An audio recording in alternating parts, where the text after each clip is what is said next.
Good evening, beautiful people. How are we all going? All right.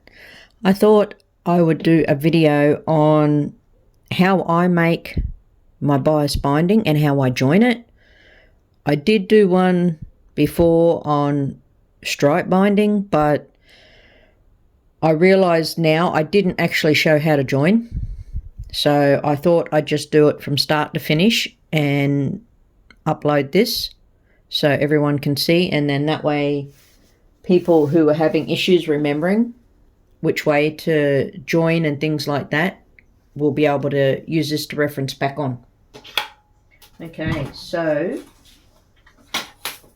first off, cut your piece to size for the size of the binding that you're needing, whether it be a 16-inch square, 18-inch square, 20-inch square, whatever the case may be. So I have mine here. Then we're going to cut it on the diagonal. So you want to line your ruler up with each point here and up there.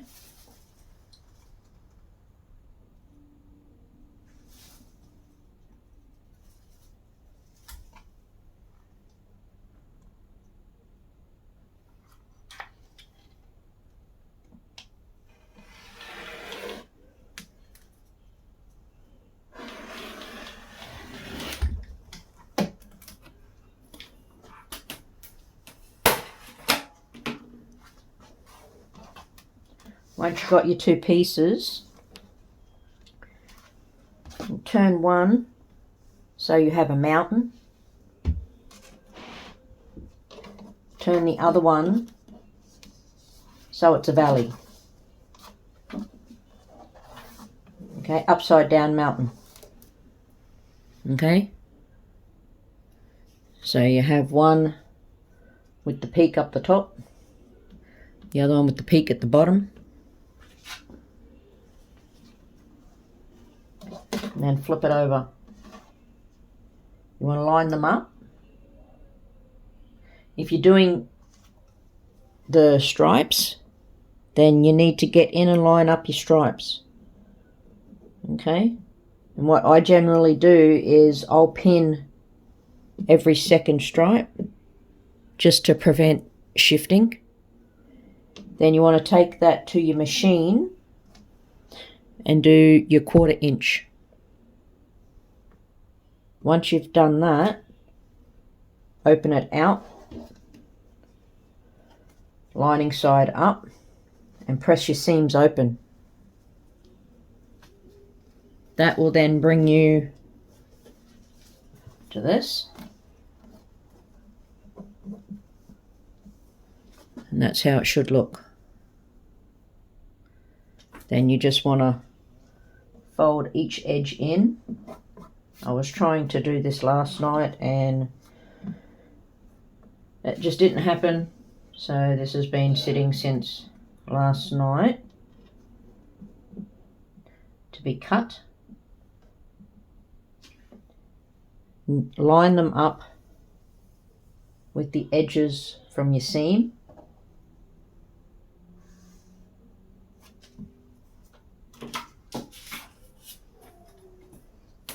Then you want to turn it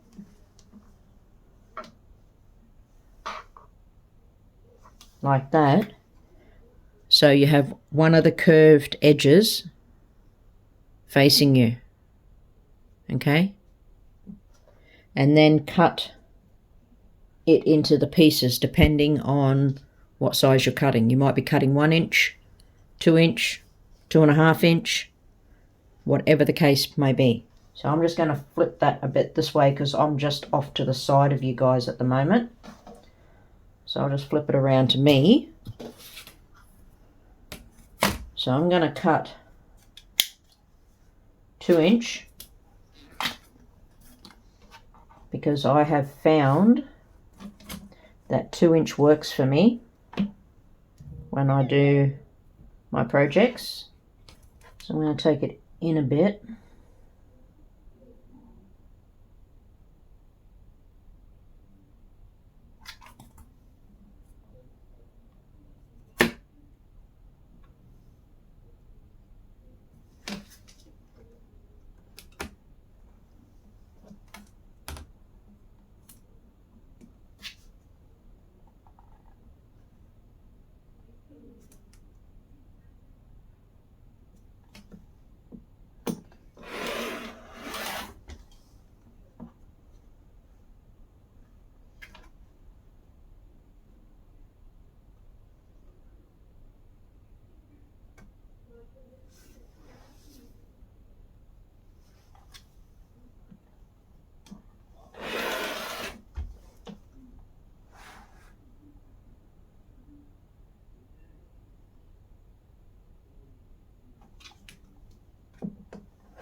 Alrighty, then what I do is I lay it out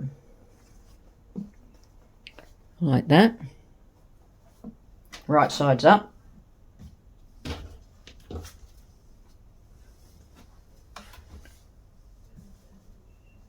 And I match my ends. Okay, and then I just take it and flip it.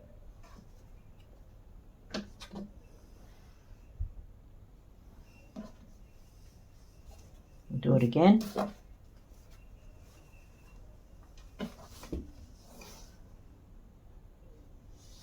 So I match them like that.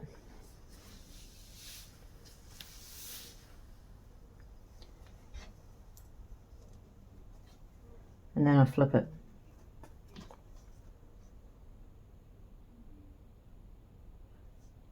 Put a couple of pins in.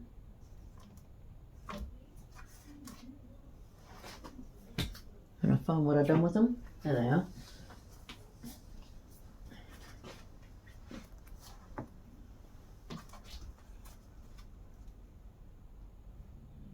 Offset it.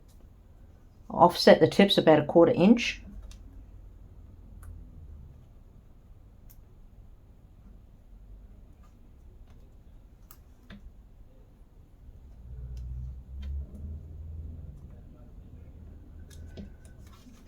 So do that to all your pieces, and then take it to the machine, sew your 1/4 inch, and then press the seams open. So I just wanted to show a couple of things that you can do when you're doing your joins.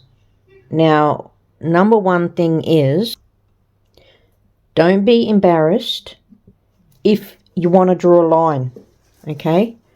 So you can get your ruler and just put your 1/4 inch on there, all right? And then line it up and stick a few pins in.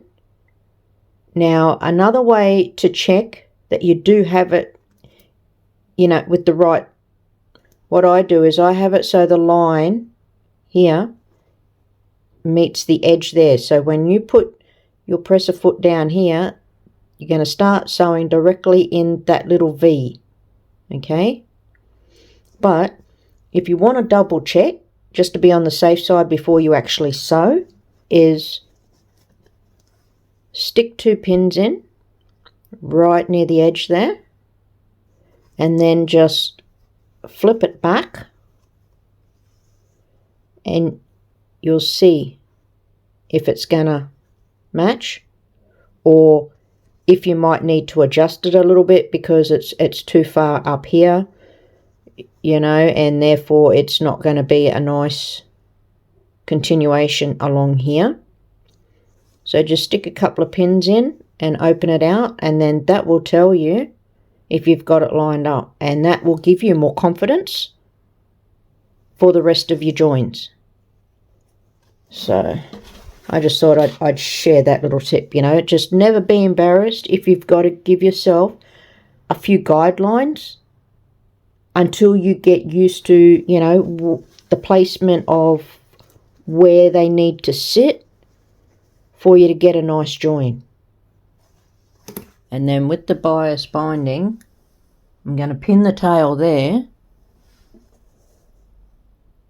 but I'm going to actually start my stitching over towards this corner, and that will give me plenty of tail in which to, when I come around, I've got plenty of give there, so I can manipulate the bag to do the joining. So I just started the binding just back there a bit, and once we've sewn the binding all the way around on our project and we're back to where we left our loose tail, so I always leave a generous amount unsewn if possible to just make the joining easier. So here we are here. That is the excess binding. And how you know where to cut it is you cut it off depending on your width. So if your binding is 2 1/4 inches wide, you overlap and you measure 2 1/4 and then you cut it. If it's 1 inch, you overlap at 1 inch, then you cut it. So we've just cut that. We can move that out of the way. The next best way that I find easiest to remember on how to join, I'm going to have to fold this project up, so just excuse me for a minute.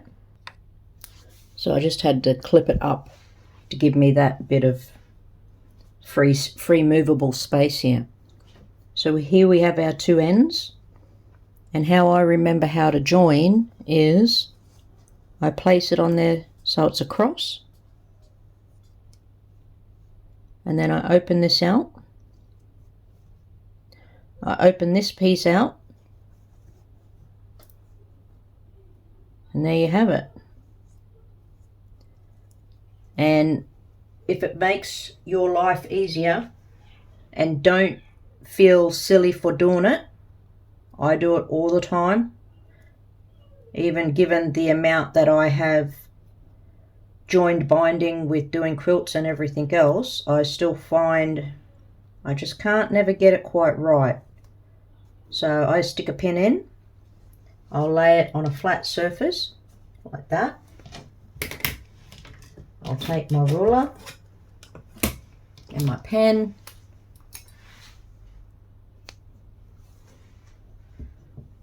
I will connect the two corners, and then I draw a line like so.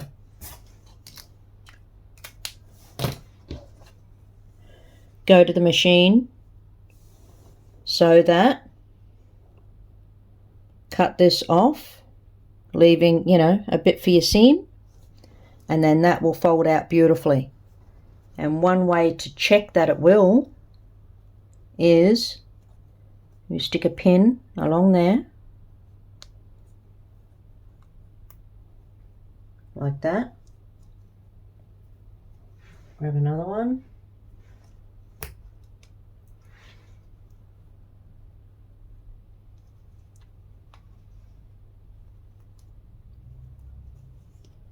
It's gone a bit off center, but should still work.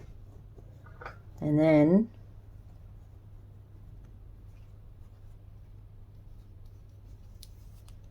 there you have it. Beautiful join. You won't see this or anything. It moved when I was pinning it, so but you get the idea there, and that is how you join. That's exactly how I remember how to do it, otherwise I'd forget. So I've just sort of always done it that way, and I thought maybe that might help others remember how to join your binding. Alrighty, thanks for joining me, guys. Hope you have a lovely blessed day, and I'll catch you on the next one. Bye for now.